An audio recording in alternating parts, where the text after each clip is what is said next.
Good afternoon, everyone. This is Chris Kopak, Assistant Vice President of Facilities at the University of Arizona, also the immediate past president of APA. And here today we have Randy Walsh, Director of Solution Engineering for AssetWorks, to present on a holistic approach to asset management through operations. And as always with our webinars, we have found these to be just outstanding for our members. We have over 500 members who have registered for this webinar. We're doing webinars twice a month now, and this webinar is taking place on the last Thursday of the month. And so we continue doing these. Remember too, you can get CEU credits for your credentialing programs. And again, we do these on the end of the month and also during the beginning of the month. As always, we'll be taking questions. We'll have about 45 minutes of presentation.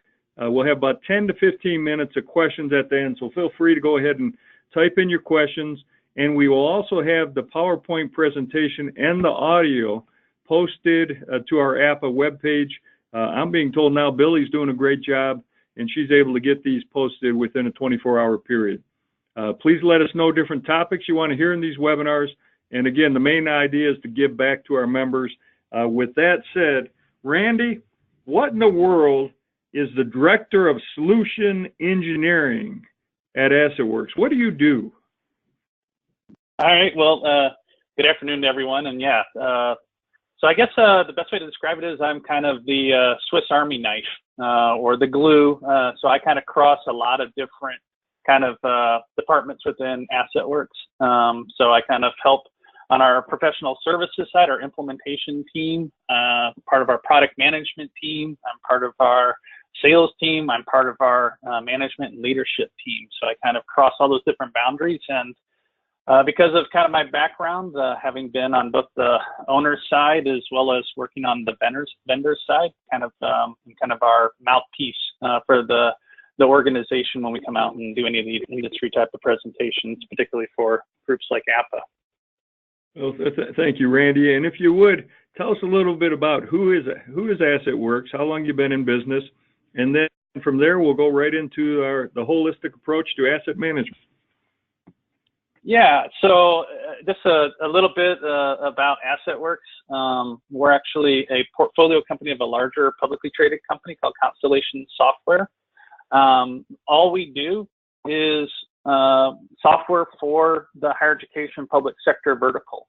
We've been in business since 1991. One of the neat things about being part of Constellation is they buy vertical software companies and then present them to the market as a portfolio offering. So what that means to our customers is we're not being driven to try and be something other than what we specifically are focused on, which is higher education and state county government operational software. We only ever do work directly with our particular market. If they wanted to get into a different market, they'd buy another company to go do that. So we can stay very focused on our particular customers, and we're very, very tightly integrated with them. We're very focused on those relationships. Everything that we build as far as adding new functionality to our product is all done hand in hand with organizations just like the folks that are here on this call that are part of APA. And you only ever deal with AssetWorks. We really don't have any third parties in the middle, so you're always talking directly to us. You're talking directly to the vendor. So it's a very, very collaborative relationship with our higher education customers, which is about 85% of our customers. We have about 185 total customers. Thank you very much. Well, Randy, let's go ahead and talk about asset management. That's critical to all our universities throughout North America and beyond. Okay, yeah, sounds good. So I just had one more slide in here just to give you kind of a who's who quick sampling, just to maybe some of you that are on this call, I can't see the attendee list, your institution may already be on here on this list, but these are some of the type of institutions that we work with from the West Coast all the way to the East Coast, and even our folks north of the border in Canada. To just kind of give you a flavor that we're not just a new entrant into this market. This is really our core demographic that we're focused on. And really what we present, and so before I really get into talking about it, so you understand the lens that AssetWorks looks through as we try and provide solutions and try and address challenges that our customer base has, is we provide what's normally called an IWMS, an Integrated Workplace Management System or Solution. And this isn't an acronym or verbiage that AssetWorks came up with. It's actually an industry term coined by the Gartner Group that goes out and does market analysis, right, of all the different types of solutions that are out there. And they define an IWMS as one that has these 5 major business areas represented in this center diagram, which is a real estate and property management component of that. So really the definition of the physical environment, right? Everybody that's on this call is managing a multi-building, typically campus style environment. So you have to define your physical environment and everything that makes up that environment, which obviously includes assets and people, as well as your buildings themselves. And then a space management component. And this is always one that's kind of different between private sector industry and higher education. So in higher education, space management is really the utilization then of that physical environment, focused on the grant-based research activities that are happening in there from an organizational occupancy and usage perspective, as well as this is where we would integrate with Revit and Autodesk type of products from a visualization perspective. And then an operations and maintenance component. So this is your traditional CMMS, computerized maintenance management system or solution, right? All of your work orders, your preventive maintenance, inventory control, key and access control, everything that kind of goes into kind of that operational side of the house of managing your campus environment. And then a capital planning and project management component. And so this is now, again, bridging into that asset discussion where we look at, on operations and maintenance side, we're doing maintenance against the assets. Then from a capital planning perspective, needing to look at this from the long range life cycle of those assets. And then potentially utilizing project management or construction management as an execution method to accomplish a variety of different needs for the institution, as well as capital renewal functions. And then an energy or utility management component, where it's not trying to replace your building automation systems, but it's really looking at all the financial aspects of the invoices that you get from your variety of service providers for your electricity, your gas, your water, and then be able to allocate those costs back to the cost centers that are part of your institution, frequently back over on that space management side. So we're allocating those costs to the grants and the organizational occupancy of those spaces. So it's this kind of holistic view of everything that goes into the operation of a multi-building campus that we see in the higher education side in particular. And then AssetWorks bookends this, where AIM is a really what I'll call a back office solution, where we're focused on those folks that are typically at a desk, right, and have access to a computer, and that we go through extensive training and setup and configuration. But we also need to be able to allow your campus community to be able to interact with you, right? So we then have our Ready product line, which is focused on engaging the campus and getting those requests in. And those requests can be anything from a work order or initiating a project, right? And then you've got a variety of folks out there in the field that need to be able to access information, hopefully in a very optimized way from their mobile device, right? And so this is the Ready Aim Go product line kind of overview as far as what AssetWorks provides. So when we start to talk about asset management, we always kind of start with this discussion so that you understand that we're not a point solution, right? We're not an assessment vendor company. We're not an assessment vendor, just software solution.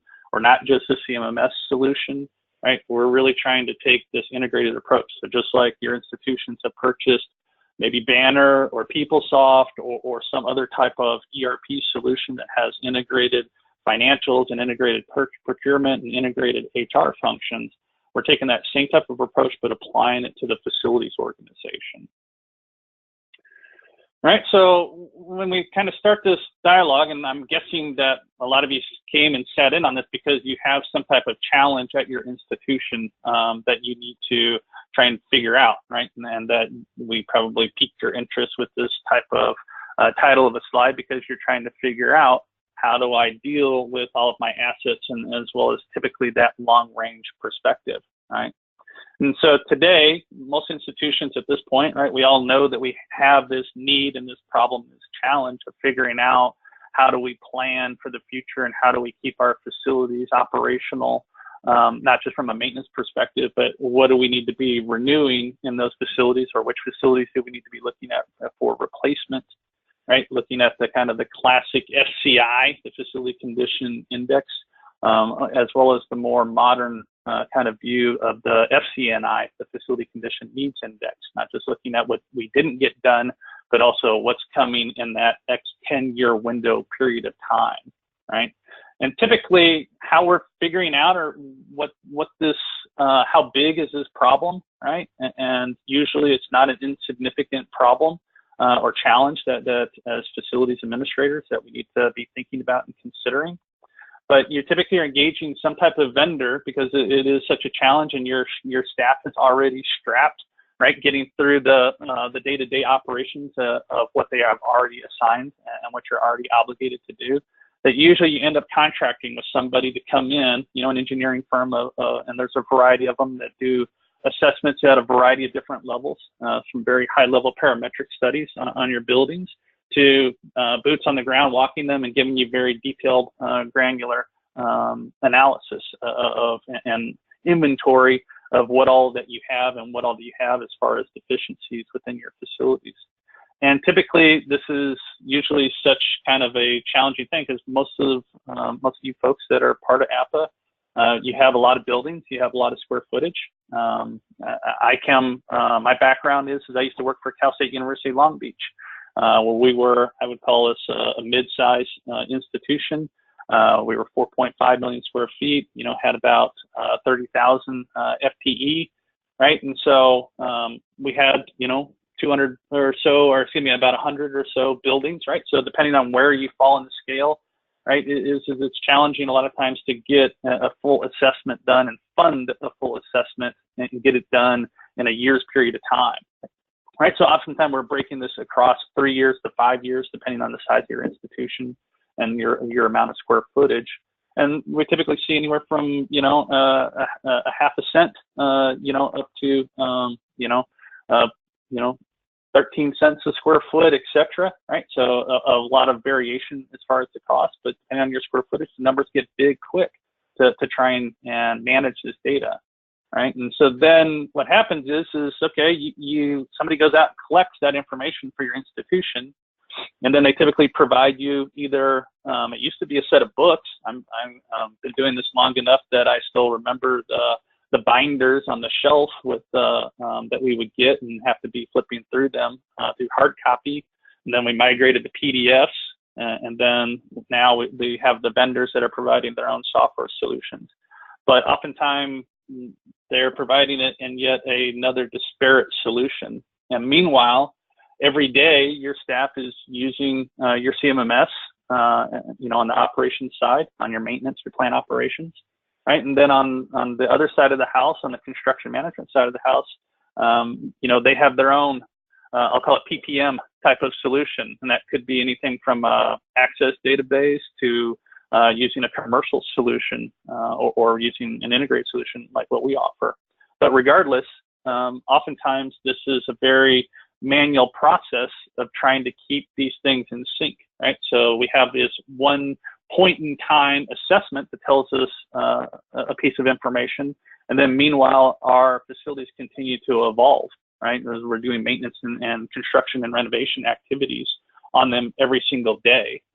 And then at the end of the year, when it comes time to do our planning for how we're going to budget and plan for the next year, right, we then try and go back into the vendor system to actually say, okay, we did and addressed this deficiency, or we renewed this asset.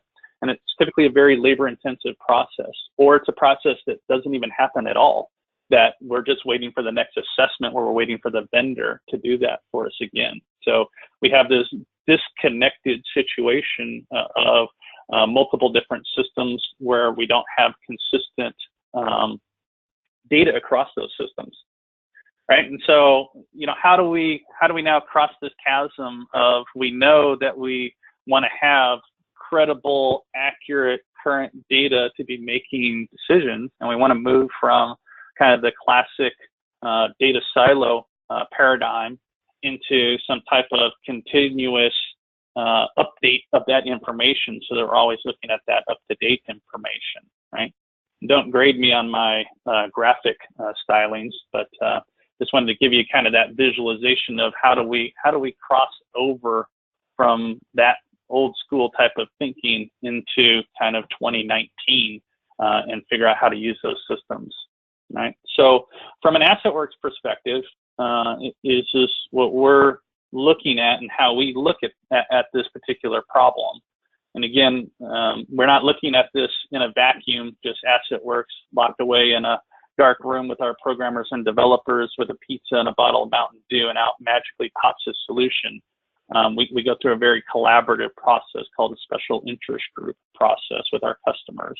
And so what we came up with in conjunction with our higher education user base is that we need to look at this from this holistic perspective, right? Utilizing this circular diagram to kind of represent that, which is we need to do an assessment, and that could be with a vendor, or it could be that you're doing it yourself, right? But you got to go out and you got to inventory what all do you have and identify it and name it and classify it. And you end up with both assets that you need to be planning for the cyclical renewal of them, as well as kind of the classic deficiency project, right? And the example I always like to use when we try and look at that is we have an air handler, a boiler, a chiller, right, that has an engineered life that we need to be planning for that replacement of. And then we have the restroom that needs to be brought up to current ADA code compliance, right? So we're going to have to keep replacing that boiler, that chiller, that roof, that carpet every 10, 15, 20 years, right? Whatever its life cycle is, and it's going to be ongoing forever.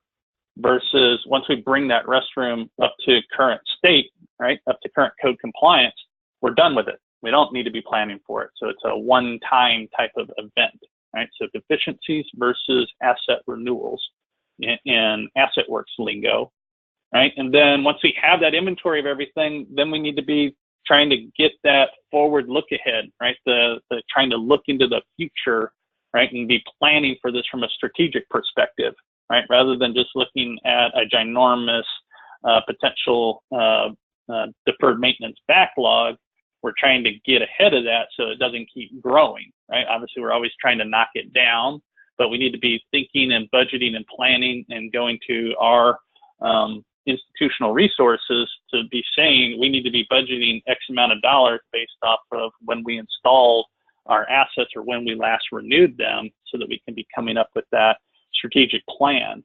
And strategic plans, right, is there's a lot of varying needs as well as bureaucracy at your institutions, right? And so being able to figure out, are we going to focus on, research? Are we focusing on academics? Are we focusing on the freshman experience? So being able to take your portfolio of facilities and slice it and dice it in multiple different ways from that perspective, as well as looking at it from a needs perspective. Is this a program improvement, or is this a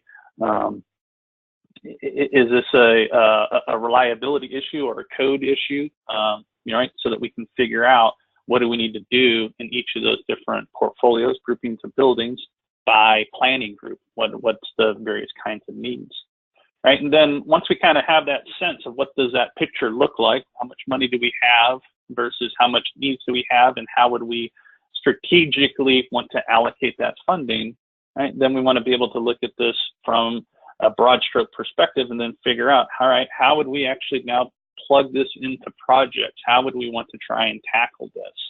And then how would we group those projects together to go get budgeting for this, right? Because some of these things may be that we're going to get from a deferred maintenance or a capital renewal budget, and some of them may be that we're doing as part of our overall, campus master plan, right? And so how do we allocate those funds, and how do we try and plan for that? And then ultimately, once we get the money, right, we actually have to execute on something.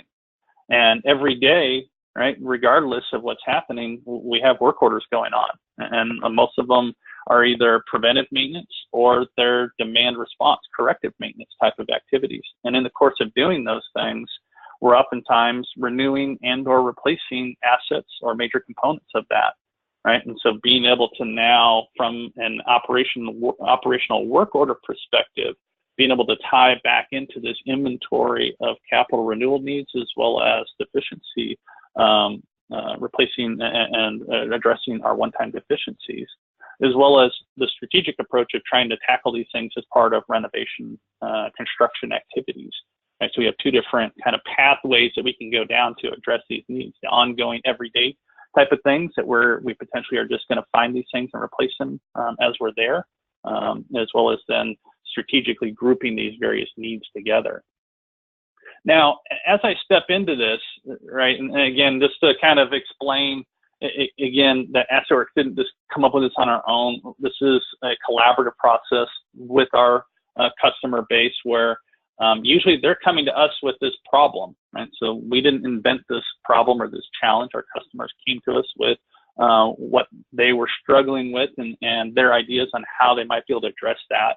Right, and then we go out and we actually meet with them at their institution to really try and understand their environment, their business problem. For those of you that have been around here a long time, I always refer to it as the Mutual of Omaha experience. We're trying to observe the animals in their natural habitat, right? So we want to see what are the Post-it notes on the whiteboard, and what are all the pieces of paper and all the kind of pieces of the puzzle that go into trying to do this without a system in place to do that. And then they literally walk through this hand in hand with us. They see our designs, they give us feedback on our designs, and then they're our early adopters before we actually ever generally make it available to our customer, the rest of our customer base. So these are the front runners, right? The people that like to be on the leading edge or the bleeding edge in some cases, right? So this isn't something that we just did overnight. Right, and again, it's not just a hackathon and magically out comes a solution to this. And the other thing I'll say is that it's always a trick, and having been on the owner side as well, and having been a member of APA, not just a business partner of APA, is it's always tricky in these type of presentations on the vendor side to try and provide educational content without just doing a demonstration of our software. But it's what I have available to me as the tool set to present a solution. So keep in mind, I'm not saying that this is the only way to do this. This is the only way to solve it. This is how AssetWorks is trying to solve this problem in conjunction with your peer institutions. And we're using our solution as the backdrop for this discussion, all right? So this has been something that's been going on for a very long time for us, right? And so the first thing that we really started with from a crawl, walk, run, fly perspective is when, if we really kind of go back to kind of when Apple really kind of opened up the door to these concept of apps. Not that mobile solutions haven't been around for much longer than that. I was doing it back in the early 2000s with cell phones with a little 8-line screen on them. But what Apple brought to the table was they brought the smartphone to the masses, right? They really made mobile possible and open and approachable to everybody. Even in your facilities organization, 10 years ago, the idea of plumbers and carpenters walking around with an intelligent device was a challenging concept to try and broach. Today, you can't really go anywhere and buy anything other than a smartphone. You really have to go out of your way to find a flip phone at this point, right? So smartphones have become ubiquitous, and really 2008, 2009 is when the App Store birth came about, and that's when then we could put in third-party apps now into these commercially available devices. And so the first thing we really try to address is just solving kind of that day-to-day operational problem, right? And being able to go out and do preventive maintenance, being able to go out and see what work orders are assigned to an individual and for them to record their time and record their material that they need associated with that. Right, so the first thing was just tackling the day-to-day operational type of this, right? And so this is where we kind of started from on that kind of classic work order side. But then as we continue to evolve, and I threw up, the iPhone 10 versus this is what it looked like back in 2010. The screens are much smaller, it's chunkier, clunkier, etc. Right? So we have evolved even on that side quite a bit in the past 8-9 years as we go through this kind of evolutionary timeline. Right, and then as we got our feet underneath us in getting these type of solutions out there, we started branching into other areas beyond just the operations and maintenance, the classic work order side. And that was, again, with the special interest group, right, is we wanted to be able to kind of break down that kind of first wall, which was this disparate inventory of all of your deficiencies, and then being able to then bring that together in conjunction with now your operations and maintenance solution, right? We're already tracking assets. That's what we do preventive maintenance against. But now we want to be able to look at those assets from a long-range renewal perspective, not just what PM route or what PM template that they're associated with. Now we need to know, when did we actually install that? What's the cost to replace it? How long does it last? As well as then trying to be able to kind of put all these various needs together.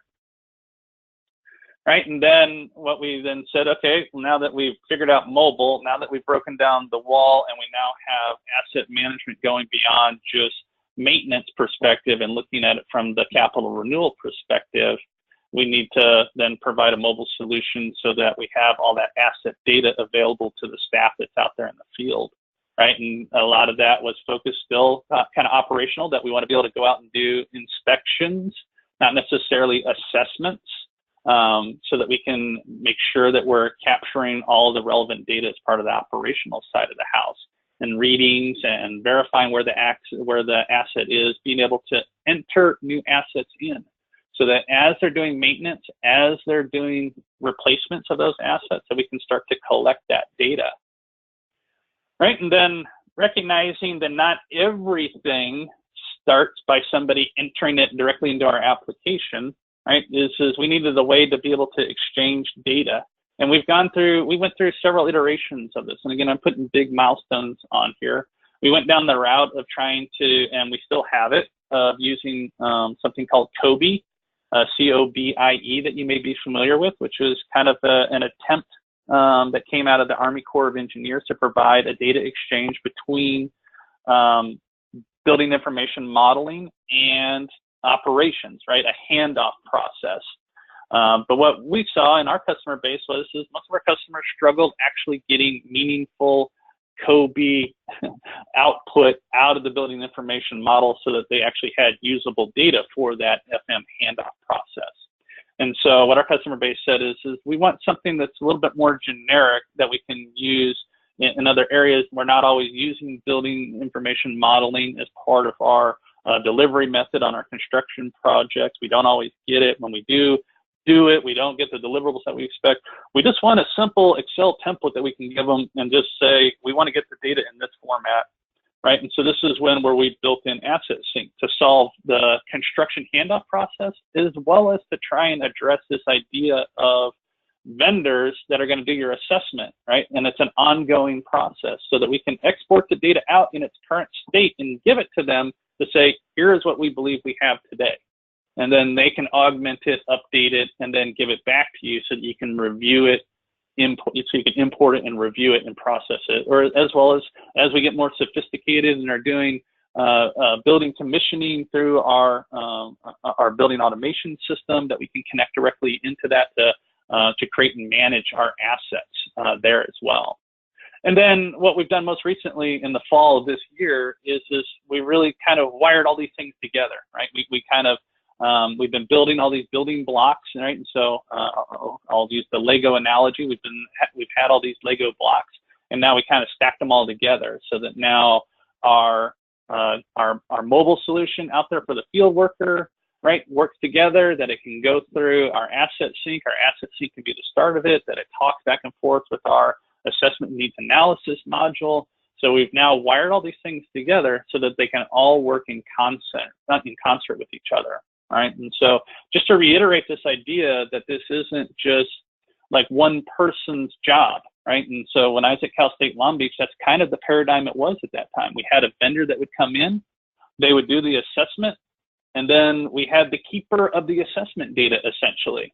And once or twice a year, he would try and update that a little bit, and so that then when we went through the planning process, we kind of knew what we had already knocked down or what was still in progress. But it was this very, very labor-intensive process of having a separate siloed CMMS and a separate assessment data base of those needs, right? And so what we envision in this continuous life cycle really is that the vendor still obviously has a place in this, right? And if you're going to do your own assessments, great, but you're probably not going to do 100% of your own construction. So no matter what, we either have vendor interaction that we need to be considering and thinking about from the perspective of the assessment, or from the construction side, that we're going to have continuous renovation and construction and new construction, and we need a way to be able to interact with those vendors, right? And then a concept that we've really been collaborating with our particular user base on is this idea that within your organization, that you actually have somebody that's focused as an asset manager. So historically what we saw is that we would try and divvy up the asset portfolio essentially by our trade shops, right? And that it was this other thing, that yet another thing that we were expecting our supervisors, often working supervisors, to be managing. And it was always kind of the thing that seemed to be falling off the table. And so we would see, data inaccuracies when we would be coming back into our established implementations and be seeing that, you know what, your asset data is bad, it's not accurate. And then when it's not accurate, the staff doesn't believe anything in the system. And so this whole idea of an asset manager, or we like to call him the asset czar, is somebody who's kind of a matrix manager on the organization, right? They don't necessarily own people or staff, although they might have some direct reports, but they're really the ones that are responsible for the quality assurance of your asset data and ensuring that your organization is subscribing and maintaining and following an actual process for this, right? So their goal, their job is just to make sure that we have a process for this and that we're adhering to it, right? And then we have the field staff, right? We have the people that are closest to these assets, the people that visit them every single day, right? In the normal course of doing their job. And we want to be able to then allow them to be able to give us data at that point, right? Is we don't want it to have to be this laborious manual process.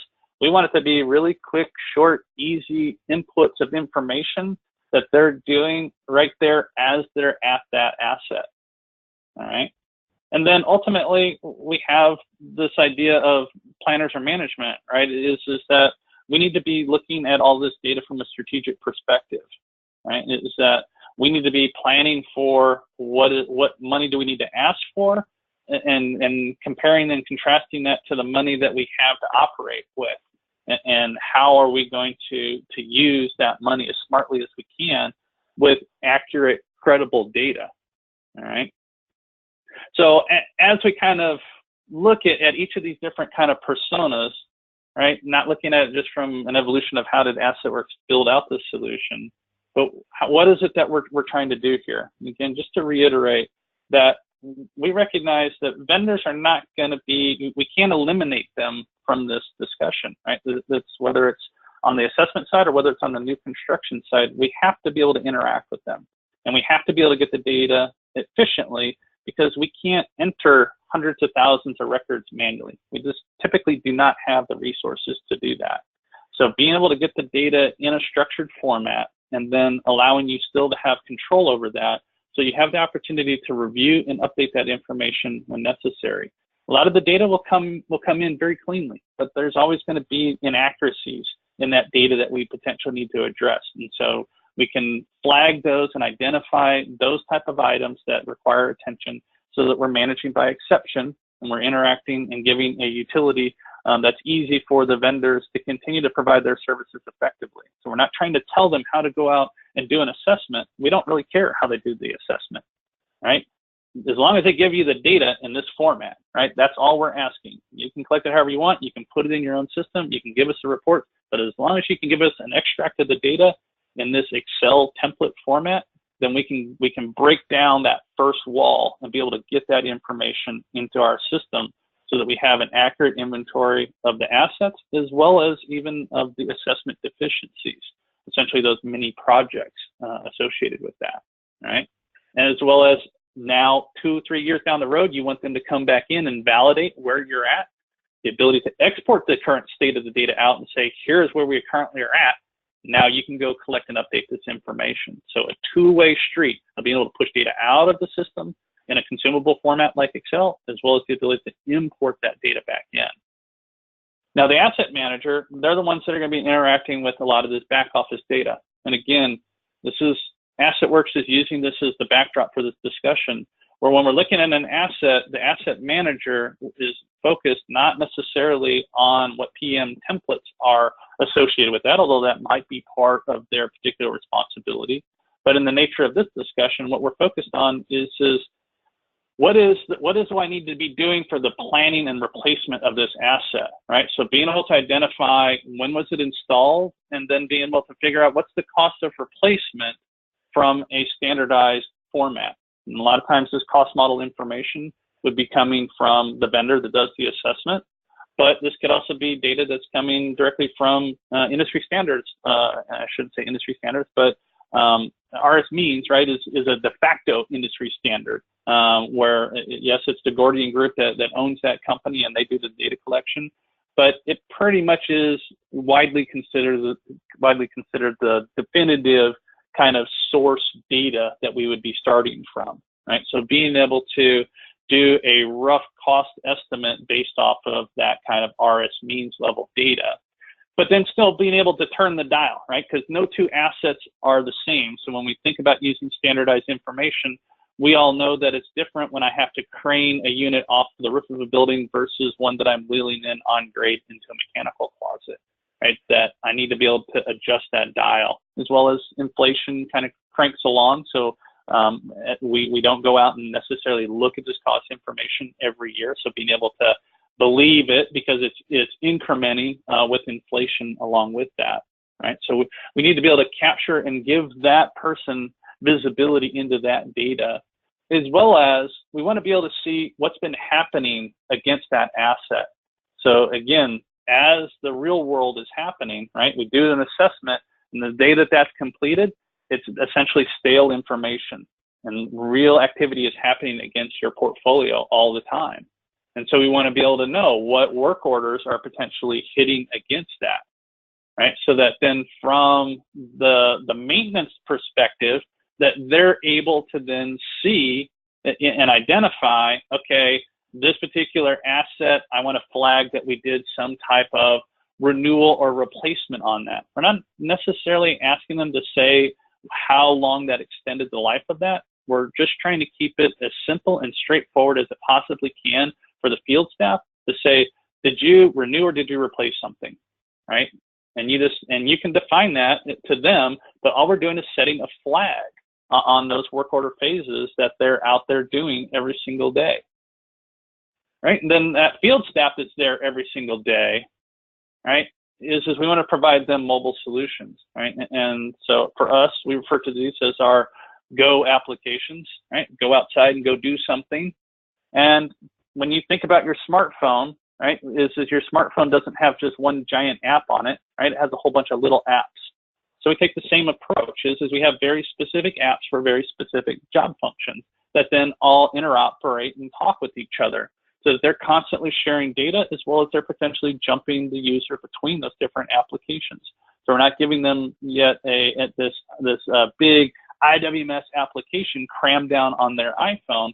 We're giving them some very small usable things, so we're not overwhelming them. As they need more information, as they click on it, it'll naturally navigate them into other areas so that they're making very quick, simple hits of that information.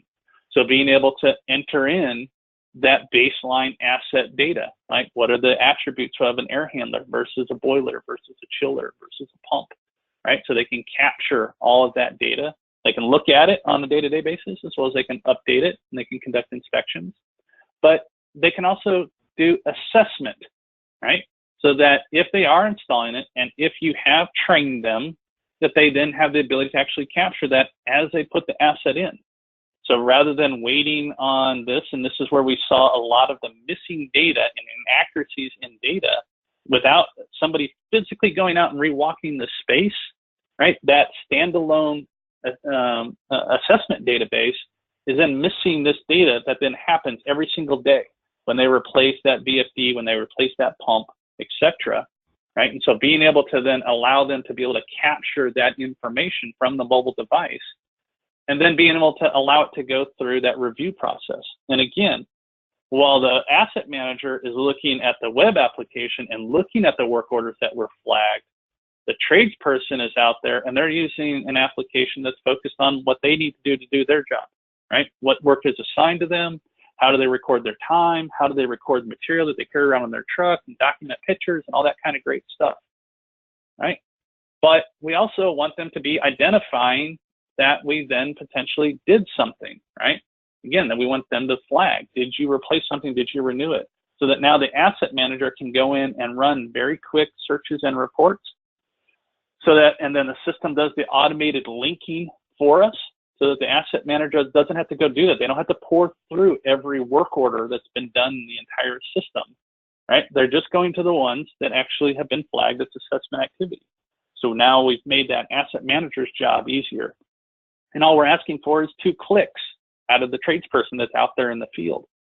Potentially more, that when they install a new asset, rather than filling out a piece of paper that somebody has to manually transcribe in, that with some very quick and easy drop-down screens, they're able to capture that asset data.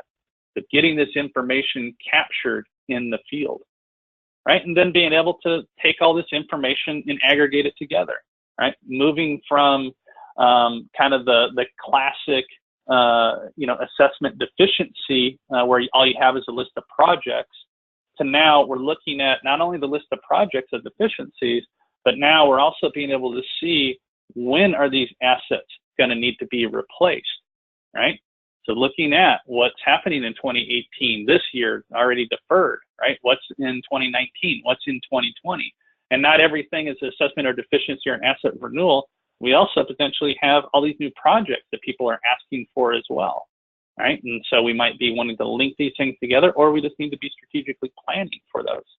And so being able to slice and dice our campus into these different concepts of portfolios, which again are groupings of buildings, so then we can see then how their needs are by portfolio.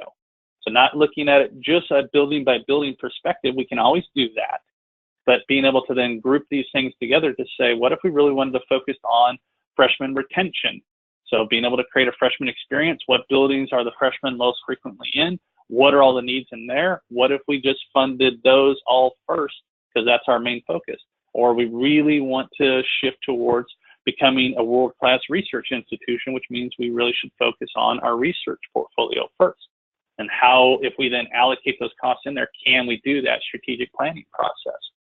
And then ultimately, do we create capital requests where we then are grouping these deficiencies and these renewals, or are we doing them via work orders, right? So again, all of this kind of coming together in a day-to-day operational solution at that work order level. You might be using a PPM solution, but every day you're doing work orders, and we can handle, in our particular solution, connecting these deficiencies and these capital renewals, these asset renewals, with a project, or we can connect or link them to a work order so that we can handle it from the strategic, or we can handle it from the operational perspective. And then obviously for our managers to be able to make these strategic decisions, right? I can look at every one of these transactions individually, but it's the classic, a picture's worth 1,000 words, right?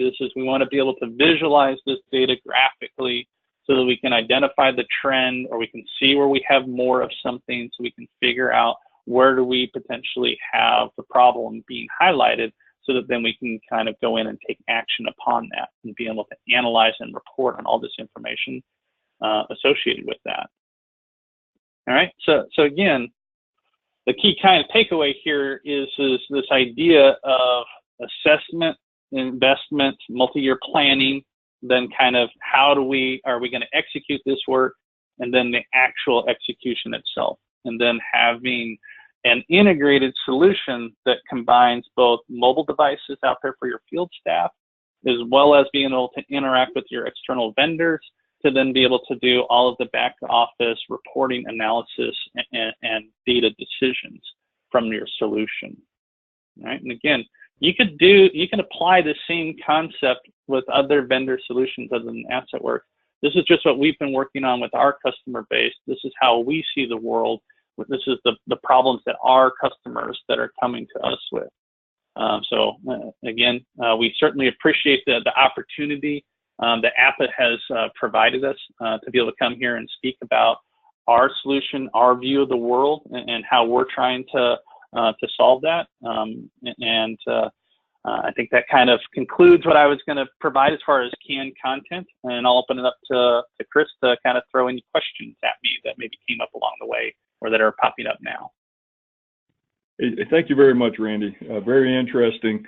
And we know this is a critical topic to our buildings as a deferred maintenance, or as we're trying to change the terminology, is looking at our building portfolio and trying to be as efficient with those investments as possible, but having the right data. One of the questions that has come up is this system, the software program, is it replacing or is it integrating with the other CMS programs that you have, TMAs, Archibus, space planning, and there's many others out there? I would say it's an either or. So yes, we're an integrated solution, and yes, we could solve the whole problem and we could displace your existing CMS solution, but everything in our package is exposed via web services so that we can integrate at any level as well. So you don't have to use our CMMS, or you don't have to use our capital projects piece. We can connect to the other solutions that are already there at your institution. What if it's a homegrown system, that there's a program that, or several programs that have been developed over the years? Are you able to integrate into those systems also? As long as there are APIs available there. So, I mean, worst case scenario in those homegrown situations, we would be looking at probably batch style interfaces, where as long as we can get some type of Excel extract out of that system, and or it can accept Excel data. If we just look at Excel as that lowest common denominator, we could exchange data that way. Or if it has other APIs, we can do that. On our side, we have I'll call them select or find APIs, as well as insert, as well as updates. So we'll be the flexible side of that. It just depends on the target system, what the opportunities are there. I can't speak specifically to that. Thank you. We're getting a lot of questions come in, so feel free to go ahead and type them in. We'll try to get to as many as possible, and if we don't get them, we will answer those and post those on APA's website. So Stephen Pettick, thank you very much. Dave Blatchley, he asked a great question. You're looking at cost, and as you're looking at the cost, are you factoring in the soft costs, the environmental challenges of asbestos, possibly lead, maybe mold? Are you factoring those into the overall cost to address the items here? So I guess the answer would be yes, we can be. So it depends on which one you're doing. But we have this concept of a cost model, where the cost model is yes, giving you just a flat fee associated with that. That's what we typically see from the condition assessment vendors. But the vendors, especially the ones that we've worked with most closely, usually that per unit cost is a combination of 5 or 10 different individual line items that are coming from the RS Means books associated with that. And we're in the process of now bringing the RS Means raw data directly into our solution, not just for usage, which we already do on our capital projects and work order side, but to be able to allow our customers to build their own cost models if they desire to do so. Or we could bring in your preferred vendors. So if you use ISIS, ISES, which is real prevalent here in the higher education marketplace, right? They have their own cost model book, which is, has details where their professional estimators have already come up with those costs and are taking into consideration all those demolition costs that go into that, as well as the installation of the new asset. And we look at the kind of classic deficiency, In our solution, that looks more like a project where we would be line iteming it out. So you could line item in, yes, we need this many, stall partitions, this many grab bars, this many ADA lavatories, etc., as well as we need these lines for removal of asbestos because we got it in the floor mastic or whatever it may be. You're able to line item detail that out on those deficiencies, those kind of, I'll call them mini projects for each of those deficiencies. And are you factoring in engineering cost and also inflation over a period of time? Inflation, yes. The engineering costs would have to be considered line items in either the cost model or as line items in the deficiency when you're detailing that deficiency out. Okay, thank you. Questions keep coming in. This question here from Pragdish. Are you familiar with ISO 55001? Not off the top of my head. No, I'm not. And so we'll come back to that. We'll go ahead and answer that one on our APA webpage. And then how about the APA 1000 TCO, total cost of ownership, the work that APA has done? Are you familiar with anything on that? I'm familiar with it from a high level, and I know that our product management team is trying to collaborate with APA on that, on how we would incorporate that into here, whether that would be either another cost book that we could utilize, versus using RS means, or, how would we want to kind of approach that? So there is some active dialogue about how we could bring that data directly into here. But as far as something that you could deploy today, it's not a today type of answer, I guess. And that could be an opportunity down the road as we continue partnering with our business partners, and we have a committee working on the TCO that we can partner with industry leaders out there too. So continue the conversation, discussion. That will be a future time. So another question comes, other than an example of deficiencies being the bathroom node up to code, what are other examples of what you would define as a deficiency versus asset renewal? Well, this is where it could get really, really gray and interesting, right? Because a deficiency could be identified as an HVAC upgrade, right? Or an electrical system upgrade, in which case we then have multiple assets that make up that, right? And so we then have the ability to define it essentially as a project or a deficiency, but then be able to link the assets to it.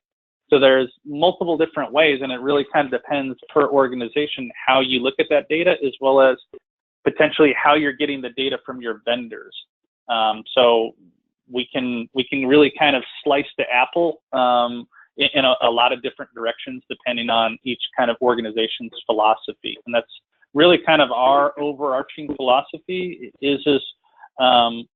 Yes, we certainly have kind of standard paths, but we really are trying to be as flexible as we can as a software company to be able to meet a variety of different types of business needs.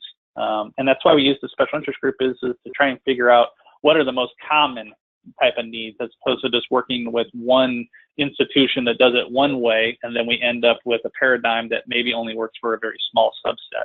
So our special interest groups are always composed of between 8 and 12 institutions, so that we get a good cross-section of small institutions as well as large institutions at both ends of that spectrum. So we have the flexibility to address it from both directions. Excellent. I want to give a shout out to Ian, who sits in on our APA board as our vice chair for our senior junior reps. Also, we have Cameron Christensen, and there is a lot of conversations regarding the TCO. I know we have Ted Widener on our webinar also. There's a lot of hard work that our APA members are doing behind the scenes, and how we integrate that with the industry standards and our business partners. That conversation will continue. So we appreciate the questions on that. One of the questions that has come here from Daniel McKinley, and it talks about APA, the experience of universities throughout North America. From your travels, and I believe you're going to UK pretty soon here too, can you talk about dedicated asset managers? And you've talked some in the presentation. where it's more holistic, where everybody's involved. But the benefit of just having that asset manager is keeping track of everything.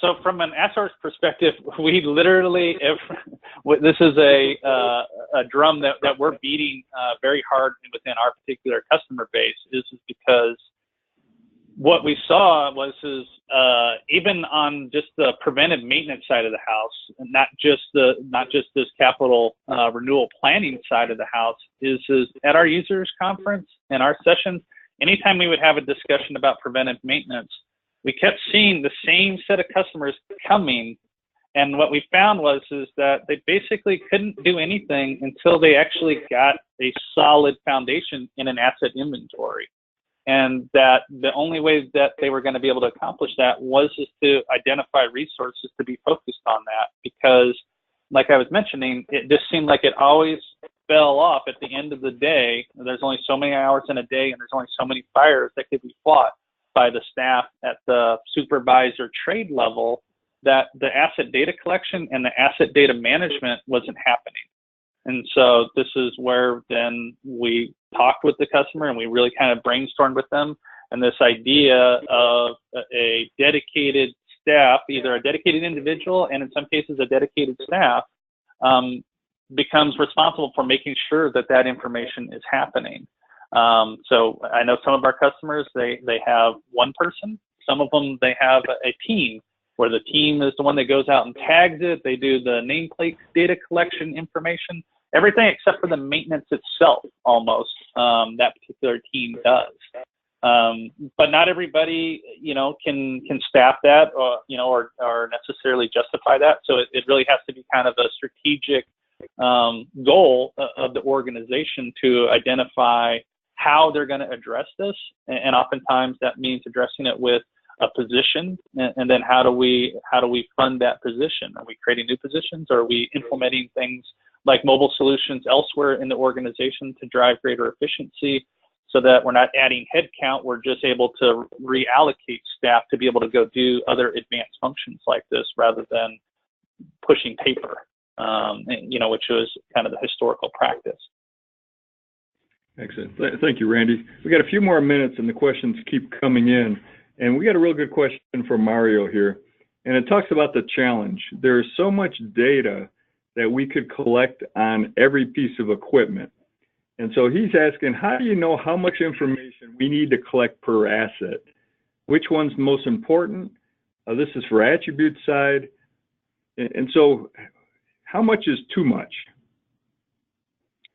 Well, the too much in our philosophy is that there's no point in creating an attribute if you don't have the resources and a plan on how you're going to maintain that data, right? I've like the one I hear all the time is even, paint color on walls. It's like, all right, so you're gonna, every time you go out and you repaint a wall, somebody is going to maintain that piece of data, because as soon as it's not there, and as soon as you're expecting that data to be there, because now you don't want the paint shop to go out there, look at it, and then go request the paint. You just want them to look at the data and go out there and avoid the windshield time of going back and forth between the corporate yard and the warehouse and the job site. The second that data is invalid, it's no longer efficient. It's actually created more work because they went out there with the wrong stuff rather than going out there, finding out what they need and then coming back. So you actually create more work. So it's the answer, and I know it's not a great answer, and probably the one that is necessarily being looked for, but it's what are you prepared to maintain? Because if you create an attribute and you're not prepared to maintain it, then the value of it is essentially zero and could even be negative. It could cause you more cost if you have bad data. Excellent. We got about time for one, possibly two more questions. Tom Becker, it's good to hear that you're on the line here, Tom. And he's talking about one of the terms that you used, Randy, the term the presenter used aside from the TCI. What was the other term? And I know you talked about it. I said FCI and FCNI, I think is what he's referencing. Yep. So FCI would be the Facility Condition Index, which historically is the deferred maintenance backlog divided by the current replacement cost, right? So that gives you your straight up ratio, right? And that tells you where you stand today.